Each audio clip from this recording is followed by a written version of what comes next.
ایک دن اس نے راہب سے کہہ دیا کہ اس طرح جانور کا معاملہ پیش آیا تھا اور میں نے پتھر مارا اور یہ کہہ کر مارا تھا، تو اب لوگ میرے پاس آنے لگے ہیں۔ تو راہب نے اس عیسائی عبادت گزار نے کہا، بیٹا جو کچھ مجھے تمہیں سکھانا تھا وہ تم سیکھ گئے ہو اور تم نے ترقی کر لی، اب تم مجھ سے بھی بہتر ہو گئے ہو، آگے بڑھ گئے ہو، اب دیکھو آگے تم پر آزمائشیں آئیں گی، مصیبتیں آئیں گی، اس لیے ثابت قدم رہنا، جمے رہنا، اس پر ایمان پر جمے رہنا، ہٹنا نہیں۔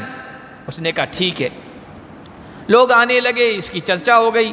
بادشاہ کے دربار میں اس کا ایک ہمنشیں تھا جو بالکل بوڑھا ہو گیا تھا اور آنکھوں کی بینائی ختم ہو گئی تھی، اس نے بھی یہ چرچا سنی تو وہ بھی بہت سارے ہدیے تحفے لے کے آیا نوجوان لڑکے کے پاس۔ میں نے سنا ہے تیرے ہاتھ میں کچھ شفا ہے، تو اگر مجھے بینا کر دے، میرے آنکھوں کی بینائی کو لوٹا دے تو میں تجھے جو کچھ تو مانگے گا وہ دوں گا، نواز دوں گا، بہت کچھ دوں گا۔ نوجوان لڑکے نے کہا مجھے مال نہیں چاہیے، ہدیے تحفے نہیں چاہیے، اور یہ میں شفا نہیں دیتا ہوں، اللہ شفا دیتا ہے، میرا رب دیتا ہے۔ اور پھر اس نے کچھ دعا پڑھی اور وہ بینا ہو گیا، دیکھنے والا بن گیا۔ وہ اندھا تھا، بینا ہو گیا، وہ چل کے پھر دربار میں پہنچ گیا، بادشاہ کے دربار میں پہنچ گیا۔ بادشاہ نے کہا تو تو نابینا تھا، اندھا تھا، یہ بینا کیسے ہو گیا؟ تو اس نے بتا دیا کہ ایک نوجوان لڑکا ہے اور اس کے ہاتھوں سے ایسے عجیب و غریب چیزیں ظاہر ہو رہی ہے۔ ہم اللہ کے فضل و کرم سے سورۃ البروج سے کر رہے۔ سورۃ البروج ایک رکوع اور 22 آیات پر مشتمل ہے۔ یہ سورت اس وقت نازل ہوئی جب مکے میں آپ صلی اللہ علیہ وسلم اور آپ پر ایمان لانے والے مشرکین مکہ کی طرف سے بہت سارے سخت حالات سے گزر رہے تھے، ظلم و ستم کی انتہا ہو گئی تھی۔ اس موقع پر یہ سورت اتری ہے اور اس سورت میں ایک اہم واقعہ بیان کیا گیا ہے، ظالموں کا اور ان کے ہاتھوں شہید ہونے والے اہل ایمان کا، اور وہ واقعہ بیان کر کے اللہ کے نبی صلی اللہ علیہ وسلم اور صحابہ کو یہ تلقین کی گئی کہ ایمان پر ثابت قدم رہیں، جمے رہیں، کسی بھی ہاتھ میں، کسی بھی حالت میں ایمان کے دامن کو نہ چھوڑیں، انجام آپ لوگوں کا ہی بہتر ہوگا اور ظالموں کا انجام بہت ہی بھیانک اور خطرناک ہوگا۔ سورت کا نام سورۃ البروج پہلی آیت میں آنے والے ایک لفظ سے رکھا گیا ہے۔ اللہ نے فرمایا وَالسَّمَاءِ ذَاتِ الْبُرُوجِ وَالْيَوْمِ الْمَوْعُودِ وَشَاهِدٍ وَمَشْهُودٍ، تین چیزوں کی اللہ تعالیٰ نے قسمیں کھائی۔ قسم ہے برجوں والے آسمان کی، برج بڑے محل کو بھی کہتے ہیں، برج ستاروں کی منزلوں کو بھی کہتے ہیں، اور بہت بلند و بالا عمارت اس کو بھی برج کہتے ہیں۔ یہاں ستاروں کے معنی میں ہے، فضا میں، آسمان میں بہت بڑے بڑے ستارے اللہ کے حکم اور اللہ کی قدرت سے گھوم رہے ہیں، چکر لگا رہے ہیں اور ایک لگے بندھے نظام کے تحت چل رہے ہیں۔ جب سے اللہ تعالیٰ نے ان کو پیدا کیا ہے اس وقت سے لے کر آج تک وہ گردش کر رہے ہیں اور ان کے نظام میں کوئی خلل نہیں پڑا ہے۔ تو وہ روشنی بھی دے رہے ہیں، اور روشنی دینے کے ساتھ ساتھ یہ ستارے گواہ بھی ہیں، یہ انسانوں کے اعمال کو بھی ریکارڈ کر رہے ہیں، گویا اوپر سے لگے ہوئے ایک کیمرے ہیں جو انسانوں کے اعمال کو، ان کے کاموں کو واچ کر رہے ہیں۔ کل قیامت کے دن یہ بھی گواہی دیں گے، جیسا کہ قرآن میں کئی جگہوں پہ آیا، زمین گواہی دے گی، انسان کا اعمال نامہ گواہی دے گا، کرامن کاتبین فرشتے گواہی دیں گے، اسی طرح یہ ستارے بھی انسانوں کے اعمال کو ریکارڈ کر رہے ہیں۔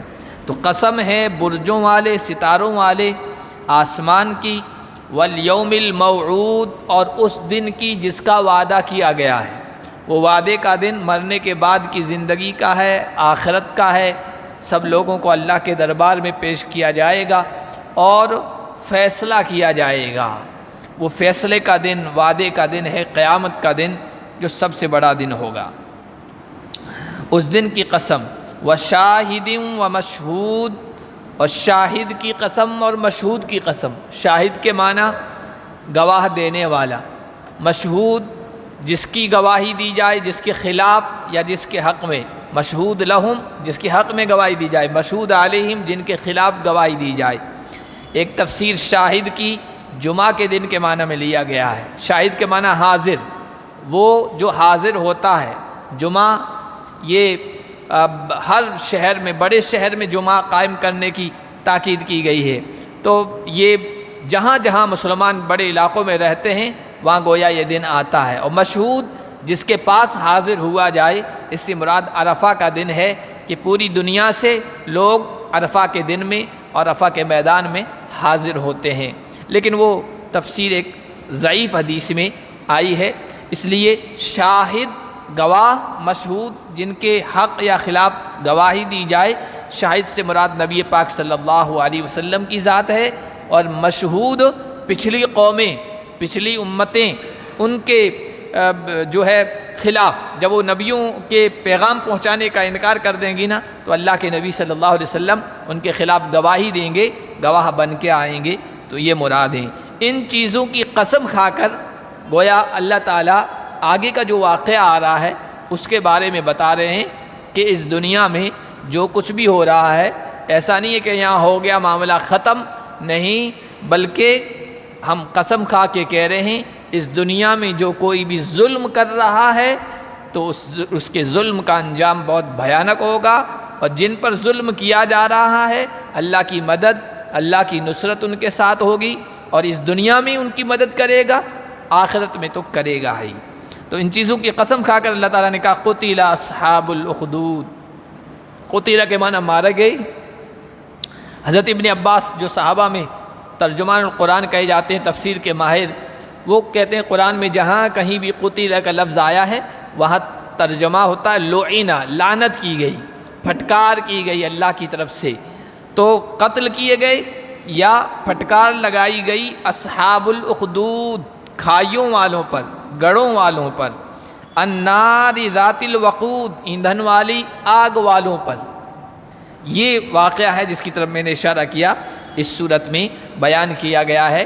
اس کی جو تفصیل ہے وہ احادیث میں آئی، مسلم شریف میں واقعہ آیا، مسند احمد اور حدیث کی دوسری کتابوں میں آیا کہ اللہ کے نبی صلی اللہ علیہ وسلم کی تشریف آوری سے تقریباً 70 سال پہلے کا واقعہ ہے۔ یمن میں ایک بادشاہ تھا، ذو نواس اس کا نام تھا، اور بڑا ظالم جابر تھا، کہتے ہیں خدائی کا بھی دعویٰ کرتا تھا۔ تو اس کے دربار میں پہلے زمانے میں بادشاہ جو لوگ ہوتے تھے وہ اپنے قریب جادوگروں کو، کاہن کو، غیب کی باتیں بتانے والوں کو، رمل وغیرہ کا علم رکھنے والوں کو قریب رکھا کرتے تھے، اور امور مملکت میں ان سے مشورے لیا کرتے تھے۔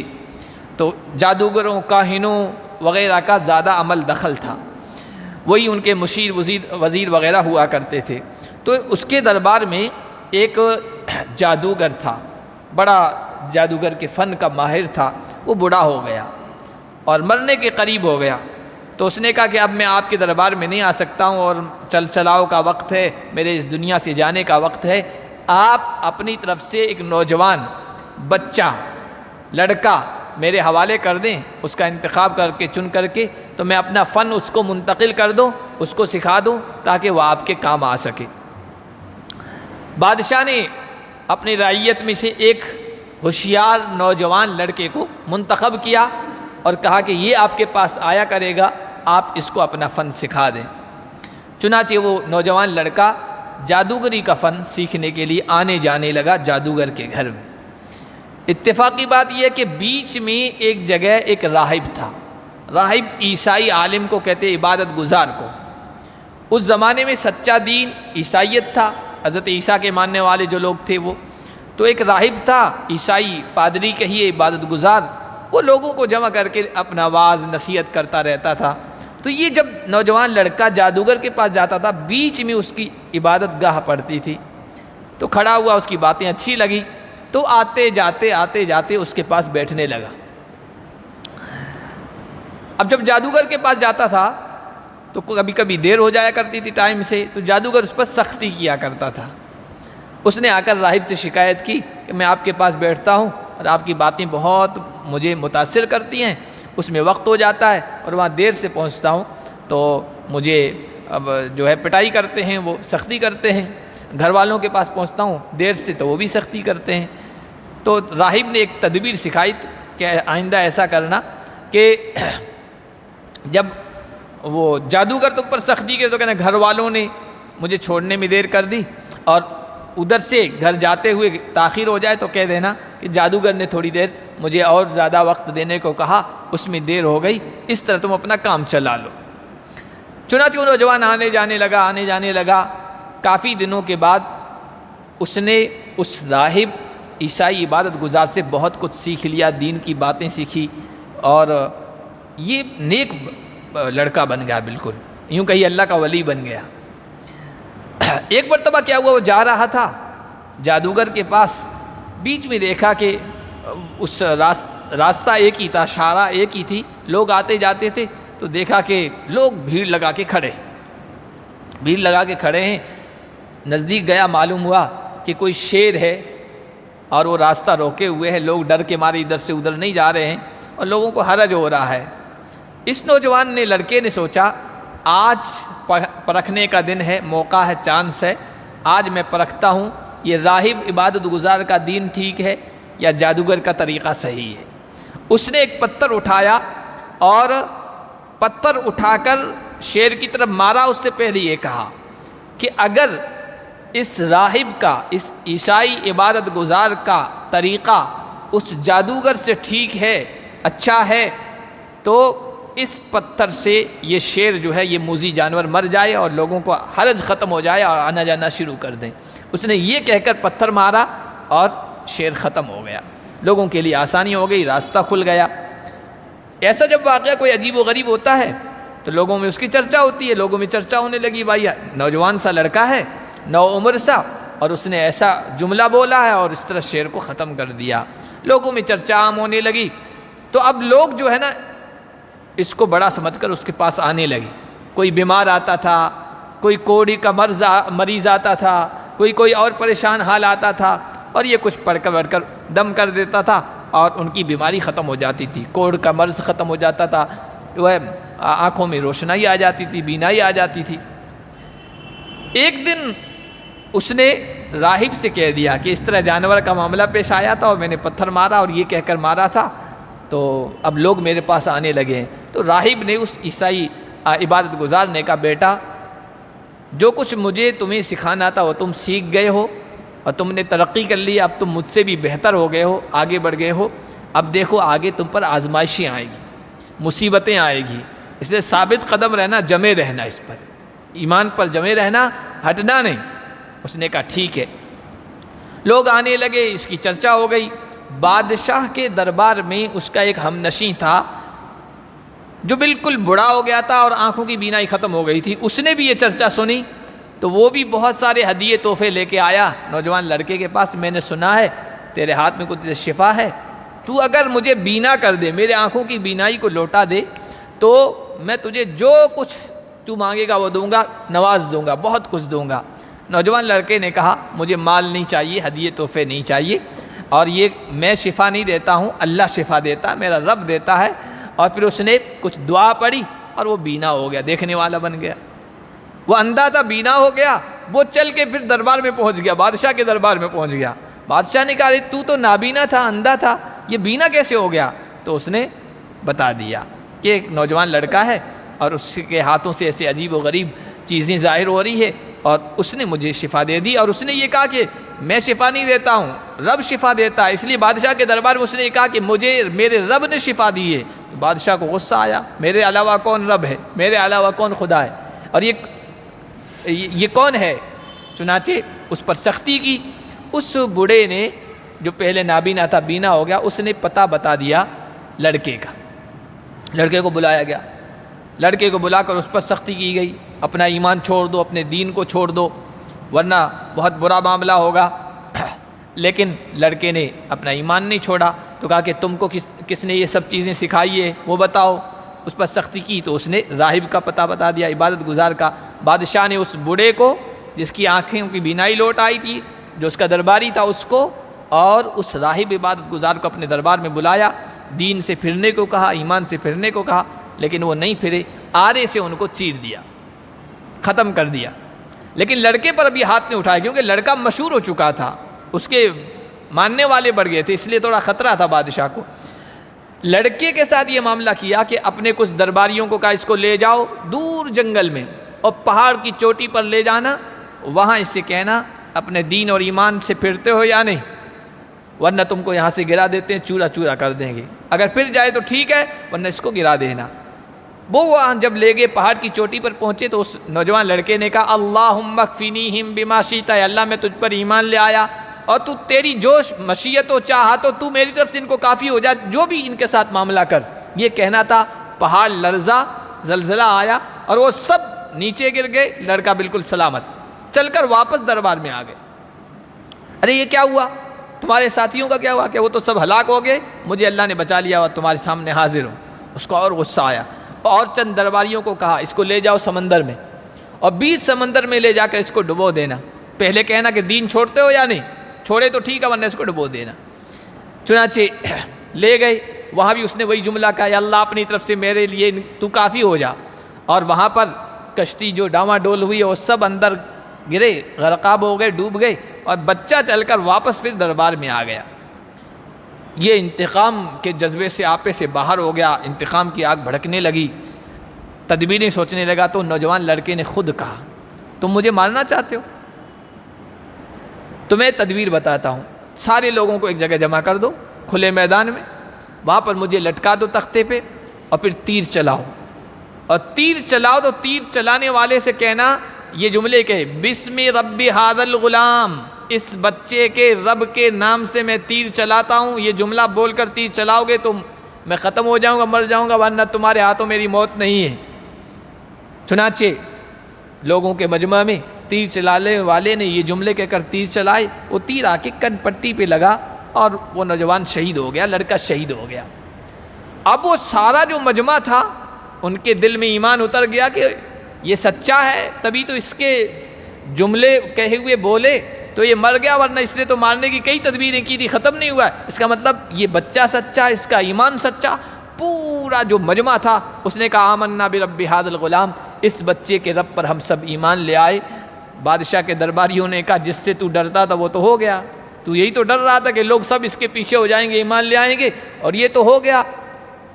اب کیا کریں، سارے لوگ ایمان لے آئے۔ تو درباریوں نے کہا کہ اب ایسا کرو کہ خندقیں کھودو، گلیوں میں چوراہوں میں بڑے بڑے گڑھے کھودو، آگ جلاؤ اور جتنے بھی ایمان لانے والے ہیں ان کو کنارے پہ لے آؤ، ایمان چھوڑتے ہو یا نہیں، ورنہ اس میں جلا کر خاکستر کر دیے جاؤ گے۔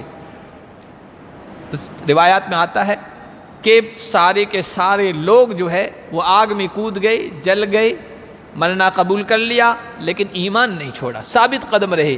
یہاں تک کہ تفسیری روایت میں آتا ہے کہ ایک عورت تھی، اس کا شیر خوار دودھ پیتا بچہ تھا، وہ گود میں لے کے آئی اور وہاں جب کنارے پہ آئی اس کو کہا گیا کودتی ہے یا نہیں، ایمان چھوڑتے ہیں یا پھر تمہیں بھی ڈال دیا جائے گا اس میں؟ تو تھوڑی ہچکچائی اپنی وجہ سے نہیں، دودھ پیتے بچے کی وجہ سے، میرے بچے کا کیا ہوگا۔ تو جب وہ ہچکچائی نا، اللہ تعالیٰ نے اس بچے کو بولنے کی طاقت دی، گویائی دی۔ بچے نے کہا اصبری یا اماں اثبتی علی الحق، میری اماں جم جاؤ، ثابت قدم رہو، ایمان کو نہیں چھوڑنا، کود جاؤ، اور وہ بھی کود گئی اور شہید ہو گئی۔ اس واقعے کی طرف یہاں اللہ تعالیٰ نے اشارہ کیا ہے۔ کھائیوں والے، گڑھوں والے مار دیے گئے، ان پر لعنت کی گئی، اللہ کی طرف سے پھٹکار کی گئی۔ جو ایندھن والی آگ والے تھے جبکہ وہ بیٹھے تھے، کھائیاں کھود کر، بڑے بڑے گڑھے کھود کر، آگ جلا کر، ان کے کنارے بیٹھ کر تماشا دیکھ رہے تھے۔ سنگ دلی ان کی بیان کی جا رہی ہے، کتنے سخت دل تھے۔ وَهُمْ عَلَىٰ مَا يَفْعَلُونَ بِالْمُؤْمِنِينَ شُهُودٌ، ایمان والوں کے ساتھ جو کچھ کیا جا رہا تھا وہ سب کچھ دیکھ رہے تھے اپنی آنکھوں سے۔ کوئی ایک آدمی بھی بادشاہ کے درباریوں میں سے آگے نہیں آیا کہ ان کو بچا سکے اور کہے کہ ان کو مت جلاؤ، ان کو خاکستر مت کرو اور ان کے ساتھ یہ معاملہ مت کرو۔ وَمَا نَقَمُوا مِنْهُمْ إِلَّا أَن يُؤْمِنُوا بِاللَّهِ الْعَزِيزِ الْحَمِيدِ، اللہ فرماتے ہیں انہوں نے ان سے نہیں دشمنی کی مگر اس وجہ سے کہ وہ اللہ پر جو زبردست ہے، اچھی صفات والا ہے، ستودہ صفات والا ہے، اس پر ایمان لے آئے۔ ان کو کیوں جلایا گیا؟ کیا انہوں نے کوئی جرم کیا تھا؟ کیا انہوں نے کوئی قتل کیا تھا؟ کیا انہوں نے ڈاکہ مارا تھا؟ کیا انہوں نے کسی کا مال لوٹا تھا؟ کوئی بہت بڑا سنگین جرم کر لیا؟ نہیں، صرف جرم یہ تھا کہ اللہ پر ایمان لے آئے تھے، اس اللہ پر جو اچھی صفات والا ہے، جس پر ایمان لانا ہی چاہیے، اس اللہ پر ایمان لے آئے۔ اور یاد رکھیے، ہمیشہ پکے سچے اہل ایمان کے ساتھ کفر والے، شرک والے یہی معاملہ کرتے چلے آئے ہیں۔ ایمان جو ہے نا، ایمان نام ہی قربانیوں کا ہے۔ آج بھی مسلمانوں کے پیچھے لوگ پڑے ہوئے ہیں تو کوئی جرم تھوڑی کیا ہوا ہے، قتل تھوڑی کیا، مرڈر تھوڑی کیا ہے، ڈاکہ تھوڑی مارا ہے، صرف اس وجہ سے کہ اہل ایمان ہے، پکے سچے ایمان ہیں، ایمان والے ہیں۔ آج آپ یہ کہہ دیجئے ہم تمہارے بتوں کو بھی مانتے ہیں اور رب کو بھی مانتے ہیں، ہم جو ہے زمزم بھی پیتے ہیں اور گنگا کا اشنان بھی کرتے ہیں، سب ٹھیک ٹھاک کریں گے تو سب راضی ہو جائیں گے، خوش ہو جائیں گے۔ اس کا نام تو ایمان نہیں ہے نا، اس کا نام تو منافقت ہے۔ پکے سچے ایمان والے کہ معبودان باطلہ کو ہم ہرگز نہیں مان سکتے، نہ ان کو خدا مان سکتے ہیں، نہ ان کو خدا کی خدائی میں شریک مان سکتے ہیں، وہ تو کمزور ہیں، ضعیف ہیں۔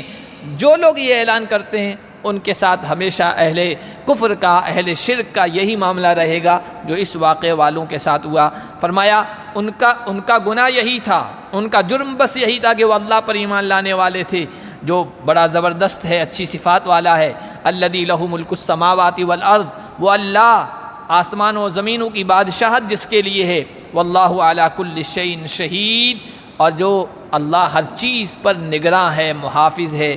ان الذین فتنوا المؤمنین والمؤمنات ثم لم یتوبوا، اللہ نے آگے جو ہے وعید دی ہے، دھمکی دی ہے، جن لوگوں نے ایمان والے مرد، ایمان والی عورتوں کو آزمائش میں مبتلا کیا، فتنے میں مبتلا کرنا چاہا، دین سے پھیرنا چاہا، مرتد کرنا چاہا، اور پھر انہوں نے توبہ نہیں کی۔ دیکھیے اللہ کا کیا پیارا انداز ہے، اتنا بڑا جرم کیا ہے، ستا رہے ہیں، قتل کیا ہے، شہید کیا ہے، جلا ڈالا ہے، اس کے باوجود بھی اللہ کسی کو خواہ عذاب دینا نہیں چاہتا۔ اللہ کہہ رہے ہیں اگر توبہ کر لی تو ٹھیک ہے، توبہ نہیں کی تو پھر وہ یاد رکھیں ان کے لیے جہنم کا عذاب ہے، اور وَلَهُمْ عَذَابُ الْحَرِيقِ، دہکتی ہوئی آگ کا عذاب ان کے لیے آگے تیار ہے۔ ہاں توبہ کا دروازہ ہمارے ہاں کھلا ہوا ہے، توبہ کر لیں گے تو سارے جرم معاف۔ ان الذین آمنوا وعملوا الصالحات لہم جنات تجری من تحتها الانہار، بے شک جو لوگ ایمان لے آئے، جنہوں نے نیک عمل کیے، ان کے لیے ایسے باغات ہیں جن کے نیچے نہریں جاری ہوں گی، اور یہی بڑی کامیابی ہے۔ جہنم سے بچا لیا جانا اور جنت میں داخل کیا جانا، سب سے بڑی کامیابی یہی ہے۔ اللہ کے یہاں کامیابی کا معیار عہدہ نہیں ہے، حکومت نہیں ہے، کرسی نہیں ہے، اقتدار نہیں ہے، مال و دولت نہیں ہے، دنیا کے اسباب نہیں ہے، یہ سب چیزیں دنیا والوں کے ہاں معیار ہیں کامیابی کے۔ اللہ کے ہاں معیار دو چیزیں ہیں، ایمان جو نیو ہے، جو بنیاد ہے، اور اعمال صالحہ، نیک اعمال، ان میں بنیادی طور پر نماز، روزہ، حج، زکوٰۃ ہے، پھر اس کے بعد نیک اعمال کی لمبی فہرست ہے۔ یہ ہیں اللہ کے ہاں کامیابی کے معیار، جو یہ لے کے پہنچے گا ان کے لیے بڑی کامیابی ہے۔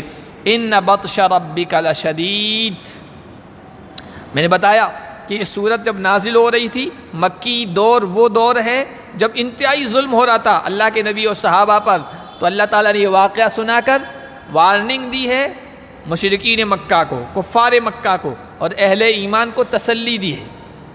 اللہ نے فرمایا ان بطش ربک لشدید، بے شک تمہارے رب کی پکڑ بہت سخت ہے۔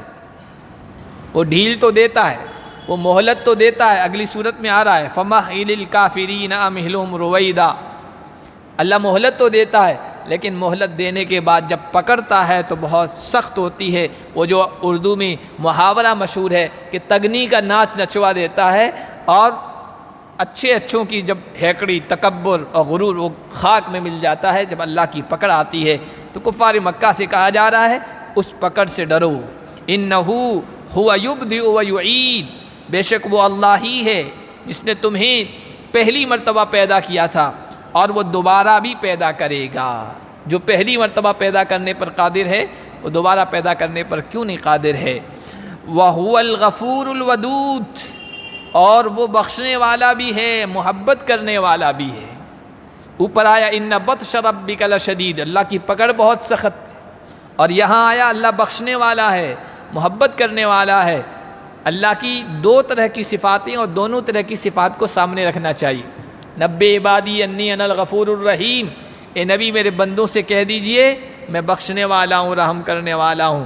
آگے فرمایا یہ بھی بتا دیجئے میرا عذاب بڑا دردناک ہے، ان عذابی هو العذاب العلیم۔ آج ہم لوگ جو ہے نا اللہ کی ایک طرح کی صفات کو سامنے رکھے ہوئے ہیں، اللہ بڑا بخشنے والا ہے، اللہ غفور الرحیم ہے، اللہ رحمان الرحیم ہے، اللہ معاف کرنے والا ہے۔ بس ایک طرح کی صفات کو جو شفقت رحمت پر دلالت کرتی ہیں ان کو سامنے رکھ کر زندگی بسر کر رہے ہیں، اللہ معاف کر دے گا۔ اللہ کی دوسری صفات ہیں بطش ربک لشدید والجبار والقہار، عذابہ عذاب العلیم، یہ ساری صفات نہیں ہیں، اور یہ سوچ کی غلطی ہے۔ دونوں طرح کی صفات کو سامنے رکھنا چاہیے۔ تو اللہ بخشنے والا بھی ہے، جو توبہ کر لے توبہ کا دروازہ کھلا ہے، معاف کر دے گا، اور محبت کرنے والا ہے، وہ خواہ مخواہ کسی کو آگ میں جلانا نہیں چاہتا، وہ خواہ مخواہ جہنم میں کسی کو ڈالنا نہیں چاہتا۔ ذو العرشی، وہ عرش والا ہے، وہ عرش والا ہے۔ دنیا والے چھوٹے چھوٹے عرش مطلب کرسی، اقتدار، حکومت، چھوٹی چھوٹی کرسیوں پر، چھوٹی چھوٹی مسندوں پر تکبر میں، گھمنڈ میں مبتلا ہیں۔ مجھے یہ میں جو ہے نا چیئر پرسن ہوں، میں تو فلاں سماج کا بڑا ہوں، میں تو فلاں جو اس انسٹیٹیوٹ میں میں صدر ہوں، میں جنرل سیکریٹری ہوں، میں فلاں ہوں، ان پر فخر کرتے ہیں۔ اللہ فرماتے ہیں ذو العرش، وہ عرش والا ہے، وہ عرش پوری کائنات جس کے سامنے بالکل کوئی حیثیت نہیں رکھتی، تنکے کی حیثیت نہیں رکھتی۔ جنگل میں کہیں کوئی انگوٹھی یا کوئی چھلا پڑا ہو اور لق و دق صحرا میں، اس چھلے کی کیا حیثیت ہے، اس کائنات کی اللہ کے عرش کے سامنے اتنی بھی حیثیت نہیں ہے۔ اتنا بڑا عرش کا مالک ہے، المجید، مجد والا ہے، عظمت والا ہے، بڑائی والا ہے۔ وہ عظمت، وہ اونچائی کوئی سوچ بھی نہیں سکتا ہے دنیا کا کوئی حکمراں اور کوئی طاقت والا۔ فعال لما یرید، اور جو چاہتا ہے وہ کرتا ہے۔ دنیا میں تو یہ ہوتا ہے کتنی بھی پاورفل حکومت ہو، اگر اپوزیشن اپنا کردار ادا کرے، مضبوط ہو جائے، تو پھر بنائے ہوئے قانونوں کو واپس لینے پر مجبور کر دیتے ہیں۔ عوام سڑکوں پہ آ جائے تو ان کو بھی قانون واپس لینے پڑتے ہیں، جو وہ چاہتے ہیں نہیں ہونے دیتے ہیں۔ اللہ کی ذات وہ ہے فعال لما یرید ہے، جو چاہتا ہے وہ کرتا ہے۔ کسی کے لیے صحت کا فیصلہ کر دے، دنیا کے سارے ڈاکٹر، سارے جادوگر اس کے لیے بیماری کا فیصلہ نہیں کر سکتے ہیں، بیماری نہیں لا سکتے ہیں۔ کسی کے لیے مالداری خوشحالی کا فیصلہ کر دے، کوئی فقر میں مبتلا نہیں کر سکتا ہے۔ کسی کے لیے عزتوں کے فیصلے کر دے، کوئی ذلت کے گڑھے میں نہیں ڈال سکتا ہے۔ فعال لما یرید ہے۔ هل اتاک حدیث الجنود، کیا تمہیں خبر پہنچی ہے لشکروں کی؟ لشکروں کی بات تمہیں پہنچی ہے، فرعون کی، سمود کی؟ اوپر کہا نا ہماری پکڑ بڑی سخت ہے، اور اس پکڑ میں جب پکڑے جاتے ہیں بڑی بڑی طاقت والے، پاور والے، قوت والے، حکومت والے، اللہ کی پکڑ کے سامنے سب کمزور ہیں۔ فرعون کی سن لو، سمود کی سن لو۔ فرعون اپنے آپ کو رب کہتا تھا، خدا کہتا تھا، پانیوں کا بھی میں رب ہوں، زمین کا بھی میں رب ہوں۔ اللہ نے اسی پانی میں ڈبو کے رکھ دیا، اس کی طاقت سب ختم، غرور ختم۔ سمود، قوم سمود بڑی طاقتور قوم تھی۔ آج بھی سعودیہ جو جاتے ہیں، یہ تبوک کا جو علاقہ ہے جہاں لوگ دیکھنے جاتے ہیں، ان کے جو آثار ہیں، نشانات ہیں، پہاڑوں کو تراش کر کر کے وہ محل بناتے تھے، آج بھی موجود ہیں، اور لوگ حیرت میں پڑ جاتے ہیں کیسے بنائے اس زمانے میں۔ اتنی طاقت اللہ نے ان کو دی تھی۔ اور تبوک سے لے کر وادی قرا تک 1700 ان کے گاؤں تھے، اور بڑی خوشحالی کی زندگی بسر کرتے تھے۔ ان کو غرور ہو گیا، گھمنڈ ہو گیا، ہمارا کون کو کیا بال بیکا کر سکتا ہے۔ لیکن جب اللہ کی پکڑ آئی تو ان کو ایک چیخ آئی، اور ان کے جو ہے جگر پھٹ گئے، دل پھٹ گئی۔ اور فی دارہم جاسمین، قرآن کہتا ہے گھروں میں صبح ایسے پڑے تھے جیسے کوئی گھٹنوں کے بل پڑا ہو۔ بل الذین کفروا فی تکذیب، اللہ فرماتے ہیں ان بڑی بڑی طاقت والوں کو بھی ہم نے ہلاک کر دیا۔ تو قریش کے لوگ، مکہ کے لوگ کس کھیت کی مولی ہیں؟ بلکہ معاملہ یہ ہے کافر لوگ یہ مسلسل جھٹلانے میں ہیں، اللہ کو، اللہ کی قدرت کو، آخرت کو، قرآن کو جھٹلا رہے ہیں۔ واللہ من ورائہم محیط، اور اللہ ان کے پیچھے سے احاطہ کیے ہوئے، گھیرے ہوئے۔ دنیا کی طاقتوں کے یہ حال ہیں، مجرم لوگ روپوش ہو جاتے ہیں، چھپ جاتے ہیں، ملک چھوڑ کے بھاگ جاتے ہیں اور یہ ڈیمانڈیں کرتے رہتے ہیں، مطالبہ کرتے رہتے ہیں، ہمارا یہ مجرم ہے، ہمیں واپس کر دو، لیکن وہاں کی حکومتیں واپس نہیں کرتی، عاجز ہیں، بے بس ہیں، اور اللہ کی طاقت وہ محیط ہے، وہ ساری کائنات کو گھیرے ہوئے ہے، بلکہ اس نے چیلنج کیا ہے کوئی یہ انسانوں اور جنوں یا معاشر الجن والانس آسمان اور زمین کے ان کناروں سے بھاگ کر دکھا سکتے ہو تو بھاگ کے دکھاؤ، نہیں بھاگ کر دکھا سکتے ہو، اللہ کی نگاہ میں کوئی مجرم روپوش نہیں ہو سکتا، اور یہ سب اللہ کی نگاہ میں ہی، اور جب پکڑے گا تو پھر ان کو پتہ چلے گا، بل ہوا قرآن مجید، جس کو یہ جھٹلا رہے ہیں یہ عظمت والا قرآن ہے، یہ بلندی والا قرآن ہے، یہ قرآن کی صفت ہے، جو اس سے جڑ جاتا ہے تو وہ دنیا میں بھی عظمتیں عطا کرتا ہے، آخرت میں بھی عظمتیں عطا کرتا ہے، عزتیں عطا کرتا ہے، اور جو قرآن سے کٹ جاتا ہے تو پھر وہ ذلتوں کا سامنا کرتا ہے۔ علامہ اقبال نے کہا تھا نا، وہ معزز تھے زمانے میں مسلمان ہو کر اور ہم خوار ہوئے تارک قرآن ہو کر۔ تو عظمتوں والے قرآن سے جڑیں گے تو عظمتیں عطا کرے گا اس دنیا میں بھی آخرت میں بھی، اور یہ قرآن لوح محفوظ میں ہے، اللہ کا ایسا ریکارڈ ہے جس میں کائنات کی ایک ایک چیز محفوظ ہے، یہ قرآن بھی محفوظ ہے، پھر محفوظ طریقے سے اس دنیا میں آیا ہے، جبرائیل امین کے ذریعے سے آیا ہے، محمد مصطفیٰ جیسے امانت دار، دیانت دار رسول کے ذریعے سے، پیغمبر کے ذریعے سے انسانوں تک پہنچا ہے۔ یہ قرآن مجید لوح محفوظ میں محفوظ ہے، لوح محفوظ میں ہر چیز ہے۔ حضرت ابن عباس کے حوالے سے ایک بات ہے، وہ نقل کر کے ہم اپنی تفسیر پوری کرتے ہیں۔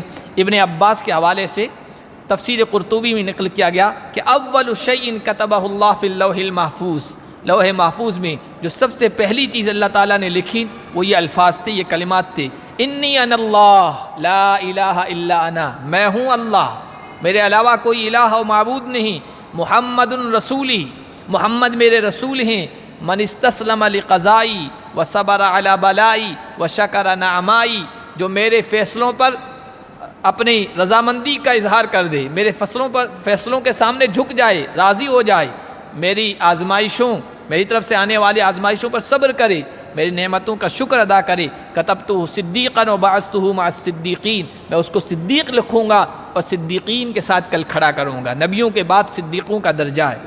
ومن لم یستسلم لقضائی، جو میرے فیصلوں پر راضی نہ ہو اور ان کے سامنے نہ جھکے، ولم یصبر علی بلائی ولم یشکر نعمائی، میری طرف سے آنے والی آزمائشوں پر صبر نہ کرے اور میری نعمتوں کا شکر گزار نہ ہو، فلیتخذ الہا سوائی، تو اسے چاہیے کہ میرے علاوہ کسی اور کو الہ اور معبود بنا لے، اور وہ پھر کیسے کامیاب ہو سکتا ہے۔